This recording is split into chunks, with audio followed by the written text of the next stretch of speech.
Nifty 22,125 அந்த previous all time ஹையை வந்து break பண்ணியிருக்குது. ஸோ 22,300 அந்த ரேஞ்ச் வரைக்கும் போயிட்டு 22,212 வந்து செட்டில் ஆகிருக்குது. ஓகேங்களா.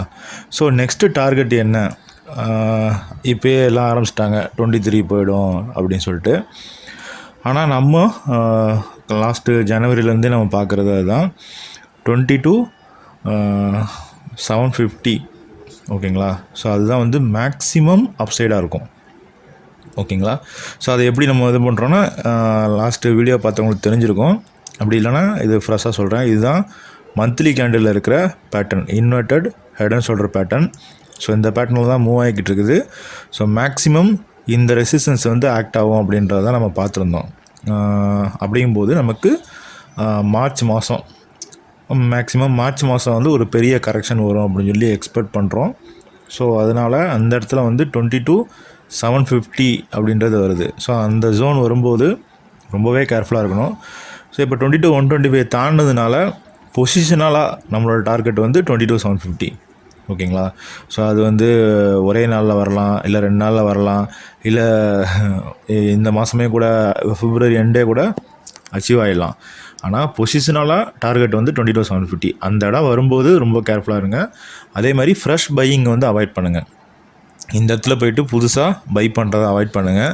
ஸோ இதுக்கு மேலே போகிற ரேலி எல்லாமே வந்து எக்ஸிஸ்டிங் நீங்கள் வச்சுருக்கிறத வந்து செல் பண்ணுறதுக்கான ஆப்பர்ச்சுனிட்டி தான். ப்ராஃபிட் புக் பண்ணுங்கள். ஏற்கனவே வச்சுருக்க ஷேர்ஸில் நல்லா ப்ராஃபிட் இருந்தீங்கன்னா கட் பண்ணுங்கள். ஸோ ஃப்ரெஷ் பையிங்கை அவாய்ட் பண்ணுங்கள். ஒரு 500 பாயிண்ட்ஸுக்காக ரிஸ்க் எடுக்க வேண்டாம். ஏன்னா மார்க்கெட்டில் வால்டிலிட்டி ரொம்பவே அதிகமாகிடுச்சு. ஸோ இப்போது வீக்லியாக பார்த்தோம் அப்படின்னா, லாஸ்ட் வீக் நம்ம என்ன சொல்லியிருந்தோம் அப்படின்னா 22,125க்கு மேலே ஒரு கேண்டில் வந்து ஓப்பன் க்ளோஸ் ஆகணும் அப்படின்னு சொல்லியிருந்தோம். பட் ஆனால் இப்போ வரைக்குமே வந்து ஒரு பாசிட்டிவான கேண்டில் வந்து ஓப்பன் க்ளோஸ் வரல. இன்றைக்கி தான் ஒரு கேண்டில் வந்து டேயில் காட்டுறேன், தெரியுதுங்களா. இதுதான் வந்து 22,125. 22,125க்கு மேலே ஃபஸ்ட்டு மண்டே வந்து ட்ரேட் ஆகிட்டு அந்த இடத்துல க்ளோஸ் ஆகிடுச்சு. டியூஸ்டே பார்த்திங்கன்னா மேலே தான் க்ளோஸ் ஆச்சு, ஆனால் ஓப்பன் க்ளோஸ் வரல. ஸோ வெனஸ்டே அக்ரெசிவாக அந்த லெவலை வந்து பிரேக் பண்ணி டவுன் சைடில் க்ளோஸ் ஆச்சு. அகெயின் வியாழக்கிழமை ஒரு நல்ல செல்லிங் போயிட்டு அகெயின் வந்து அந்த ட்ரெண்டுக்கு மேலே க்ளோஸ் ஆச்சு. ஸோ இந்த பெரிய கேண்டில் பார்த்துட்டு நிறைய பேர் வந்து பையிங் என்ட்ரி ஆகிருப்பாங்க. அகெயின் இன்றைக்கி என்னாச்சுன்னா கேப் அப்பு, அங்கேருந்து செல்லிங். ஓகேங்களா. ஸோ இந்த 22,125க்கு மேலே ஒரு நல்ல பாசிட்டிவான ஒரு டே கேண்டில் வந்து ஓப்பன் க்ளோஸ் வரவே இல்லை. ஸோ அதனால் நிஃப்டியோட பிரேக் அவுட்டை வந்து நம்ம டேயில் வந்து கன்ஃபார்ம் பண்ண முடியாது. வீக்லியில் பார்க்கும்போது நமக்கு அதுக்கு மேலே க்ளோஸ் ஆகிருக்குது. ஸோ இப்போ நெக்ஸ்ட்டு என்னென்னா, நெக்ஸ்ட்டு வீக்கு அட்லீஸ்ட்டு 22,125க்கு மேலே ஒரு ஓப்பன் க்ளோஸ் வரணும். ஓகேங்களா. ஸோ நெக்ஸ்ட் வீக் வந்து இவ்வளோ பெரிய கேப் டவுன் ஆகாது. கண்டிப்பாக வந்து ஓப்பன் ஆகிறது வந்து 22,125 மேலே தான் ஓப்பன் ஆகும். க்ளோசிங் வந்து 22,125 மேலே வரணும். ஸோ ரெசிஸ்டன்ஸாக நமக்கு எந்த இடம் ஆக்ட் ஆகும் அப்படின்னா, ஸோ டேயில் காட்டிடுறேன். இந்த இது வந்து ரெசிஸ்டன்ஸாக ஆக்ட் ஆகிட்டு இருக்குது. ஸோ இங்கே ஒரு ரெசிஸ்டன்ஸ் பாஸ் ஆகுது அண்ட் இங்கே ஒரு ரெசிஸ்டன்ஸ் பாஸ் ஆகுது. ஓகேங்களா. இது ஒரு 2 நாள் மட்டும் ஓப்பன் க்ளோஸ் ஆகிடுச்சு. அது வந்து நம்ம டெக்னிக்கலாக எடுத்துக்க முடியாது. ஸோ அதனால் இங்கே ரெசிஸ்டன்ஸ் போட்டிருக்கேன், அதே மாதிரி இந்த ரெசிஸ்டன்ஸ். ஸோ இந்த இடத்துல வந்து ரொம்பவே கேர்ஃபுல்லாக இருக்கணும். ஏன் அப்படின்னா இது வந்து ஒரு inverted cup with candle pattern. So இது வந்து ஒரு பெரிய கப்பு, இது வந்து கேண்டிலாக வரும். ஓகேங்களா. ஸோ இந்த ட்ரெண்டை பிரேக் பண்ணக்கூடாது. இந்த ஹரிசாண்டல் சப்போர்ட் இருக்கா, சரி இந்த க்ரீன் லைன் சப்போர்ட் இருக்குல்ல, இந்த ட்ரெண்டை பிரேக் பண்ணிச்சுனாலே செல்லிங் ட்ரிகர் ஆகிடும். ஸோ எனக்கு தெரிஞ்சு மார்ச் ஃபஸ்ட்டு வீக் வரைக்கும் அவ்வளோ பெரிய செல்லிங் வராது. அதனால் நமக்கு பிப்ரவரி எண்டு மார்ச் ஃபஸ்ட்டு வீக்கு அந்த ரேஞ்சில் வந்து ஒரு நல்ல ப்ராஃபிட்டில் இருக்கிறதெல்லாம் கட் பண்ணிடுங்க. ஸோ வீக்லியில் பார்க்கும்போது நமக்கு சப்போர்ட் அண்ட் ரெசிஸ்டன்ஸில் தெரியுதுங்களா. இப்போ வீக்லியில் வந்து உங்களுக்கு கிளியராக இருக்கும். ஸோ இந்த இடம் வந்து ஒரு ஸ்ட்ராங் ரெசிஸ்டன்ஸாக ஆக்ட் ஆகுது. சப்போர்ட் வந்து நமக்கு இந்த ட்ரெண்ட் லைன், இது வந்து ஒரு கிரேட் சப்போர்ட். ஓகே. ஸோ லெவல்ஸாக பார்க்கும்போது நமக்கு 22,125 அப்படின்றது வந்து ஒரு சப்போர்ட். அதை பிரேக் பண்ணிச்சுன்னா இந்த இடம் வரும், அதாவது 22,000. ஸோ 22,000ஐயும் பிரேக் பண்ணிச்சுன்னா 21,800. ஸோ இந்த 3 லெவல் வந்து சப்போர்ட் ஆக்ட் ஆகும். ஸோ ரெசிஸ்டன்ஸாக பார்க்கும்போது ஃபஸ்ட்டு ரெசிஸ்டன்ஸ் வந்து 22,300. 22,300 பிரேக் பண்ணிச்சுன்னா 22,375 அந்த ரேஞ்சு வருது. 22,400 ஒரு ரவுண்டு ஃபிகராக வச்சுக்கலாம். ஸோ 22,400 அப்சைடை பிரேக் பண்ணிச்சுன்னா வீக்லி க்ளோசிங் வந்துச்சு அப்படின்னா தான் நெக்ஸ்ட்டு இந்த லெவல் நம்ம எதிர்பார்க்க முடியும். 22,750 லெவல். ஓகேங்களா? 22,400க்கு மேலே நெக்ஸ்ட்டு வீக்கு க்ளோசிங் வரணும். வந்துச்சுன்னா நமக்கு 22,755 டார்கெட் கிளியராக நம்ம வச்சுக்கலாம்.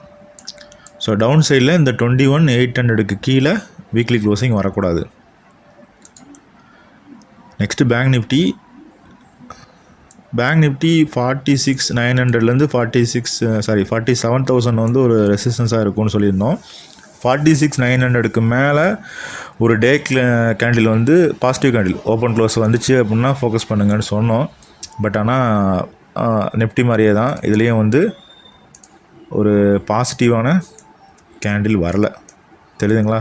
46,900க்கு மேலே ஒரு நாள் க்ளோஸ் ஆகிருக்குது, அடுத்த நாள் வந்து நெகட்டிவ், அடுத்த நாள் ஓப்பன் க்ளோஸ் வந்திருக்குது, ஆனால் ரெட் கேண்டில் தான். ஒரு நல்ல பாசிட்டிவ் கேண்டில் வரணும். ஸோ ஓப்பன் க்ளோஸ் ஆகுறதுன்னா பாசிட்டிவாக ஒரு கேண்டில் வந்தால் தான் அது வந்து ப்ராப்பரான பிரேக் அவுட் கன்ஃபர்மேஷன். ஸோ இன்றைக்கி பார்த்திங்கன்னா ஃப்ரைடே, அதையும் பிரேக் பண்ணி தான் கீழே க்ளோஸ் ஆகிருக்குது. ஸோ நெக்ஸ்ட் வீக்குக்கு ரேஞ்சு பார்க்கும்போது நமக்கு அகெயின் 46,900 தான் பையிங்க்கான லெவல். ஸோ 46,900க்கு மேலே ஒரு டே கேண்டில் பாசிட்டிவாக ஓப்பன் க்ளோஸ் ஆகும்போது பேங்க் நிஃப்டியை ஃபோக்கஸ் பண்ணுங்கள். ஸோ இமிடியட் ரெசிஸ்டன்ஸாக அடுத்து நம்ம பார்க்கும்போது 47,500 அப்படின்ற ரேஞ்ச் இருக்கும். அதுக்கு மேலே 47,500க்கு மேலே போச்சுன்னா 48,250 அந்த லெவல் வரும்போது பேங்கிங் ஸ்டாக்ஸை ஃபுல்லாகவே நீங்கள் மேக்ஸிமம் ப்ராஃபிட் புக் பண்ணிடுறது நல்லது. ஏன் அப்படின்னா நம்ம ப்ரீவியஸ் வீடியோ அதுக்கு முந்தின வீடியோவில் பார்த்துருந்தோம். அதாவது இந்த இடத்துல வரும்போது சொல்லியிருந்தோம் ஒரு ஸ்ட்ராங்கான சப்போர்ட் வந்து பேங்க் நிஃப்டிக்கு இருக்குது அப்படின்னு சொல்லியிருந்தோம். பட் ஆனால் இது வந்து ஒரு ரைசிங் வெட்ஜ் பேட்டர்ன். ஓகேங்களா? ஸோ நமக்கு மார்ச் மாதத்துலேருந்து ஒரு பெரிய கரெக்ஷன் வந்து ஸ்டார்ட் ஆகும். அப்படி ஸ்டார்ட் ஆகும்போது இந்த லெவலை வந்து பிரேக் பண்ணுறதுக்கு நிறைய சான்சஸ் இருக்குது. ஓகேங்களா? ஸோ நம்ம சேனலில் ரீசெண்டாக டிசம்பரில் நினைக்கிறேன் அப்போ போட்ட 30% கரெக்ஷன் வந்து மார்ச் மாதம் ஸ்டார்ட் ஆகிறதுக்கு சான்சஸ் இருக்குது. ஸோ அந்த மாதிரி ஸ்டார்ட் ஆகும்போது இந்த ரைசிங் வெட்ஜ் பேட்டர்னை வந்து பிரேக் பண்ணுறதுக்கு சான்ஸ் இருக்குது. ஸோ அதனால் நல்ல ப்ராஃபிட்டில் இருக்கும்போதே ப்ராஃபிட்டை புக் பண்ணிக்கிறது நல்லது.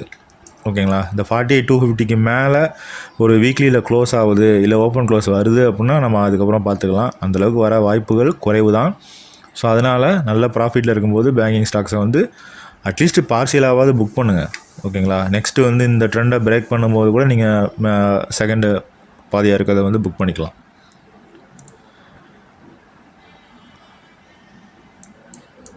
ஐடி வந்து அதே கதை தான், அப்படியே மேலே போய்கிட்டு இருந்தது. ஸோ அந்த நம்ம சொன்ன ரெசிஸ்டன்ஸ் வந்து கரெக்டாக பாஸ் ஆகிருக்கு. அதாவது 38,600 அப்படின்ற லெவல் வந்து ரெசிஸ்டன்ஸாக இருக்கும்னு சொல்லி லாஸ்ட் வீக் வீடியோவில் சொல்லியிருந்தோம். அந்த ரெசிஸ்டன்ஸ் வந்து அழகாக ஆக்ட் ஆகிருக்குது. டவுன் சைடு இந்த அப் ட்ரெண்டை வந்து பிரேக் பண்ணியிருக்குது. ஆனால் இதுவும் அதே கதை தான், ஓப்பன் க்ளோஸ் வரல. எல்லாமே வந்து டே கேண்டில் ஓப்பன் க்ளோஸ் வந்தால் தான் வந்து கன்ஃபர்மேஷனு. ஸோ ஒரு நாள் க்ளோஸ் ஆகிருக்குது, அடுத்த நாள் வந்து ட்ரெண்டுக்குள்ளே போயிடுச்சு. ஸோ இப்போ வீக்லியாக பார்க்கும்போது அகெயின் இந்த ட்ரெண்டுக்குள்ளே தான் இருக்குது. ஓகேங்களா? ஒரு வேளை நெக்ஸ்ட்டு மண்டே பார்த்தீங்க அப்படின்னா நமக்கு 38,200க்கு கீழே ஒரு டே கேண்டில் ஓப்பன் க்ளோஸ் வந்துச்சு, செல் கேண்டிலாக வந்துச்சு, அதாவது நெகட்டிவ் கேண்டில் வந்துச்சு அப்படின்னா செல்லிங் ட்ரிகர் ஆகும். 35,900 தான் நெக்ஸ்ட்டு சப்போர்ட்டாக இருக்கும். ஸோ இந்த இடத்துல ஹரிசாண்டலாக ஒரு சைட்வேஸ் கூட போகலாம். ஸோ அதனால் ஃபஸ்ட்டு ப்ரீவியஸ் வீக்கோட லோ வந்து ஒரு சப்போர்ட், அதாவது நமக்கு 37,300 அப்படின்றது வந்து ஒரு சப்போர்ட்டாக இருக்கும். ஓகேங்களா? ரெசிஸ்டன்ஸாக பார்க்கும்போது 38,700 அப்படின்றது வந்து ஒரு ஸ்ட்ராங் ரெசிஸ்டன்ஸாக இருக்கும். அதை பிரேக் பண்ணிச்சுனா தான் நமக்கு ப்ரீவியஸ் ஹை 39,450 எதிர்பார்க்கலாம்.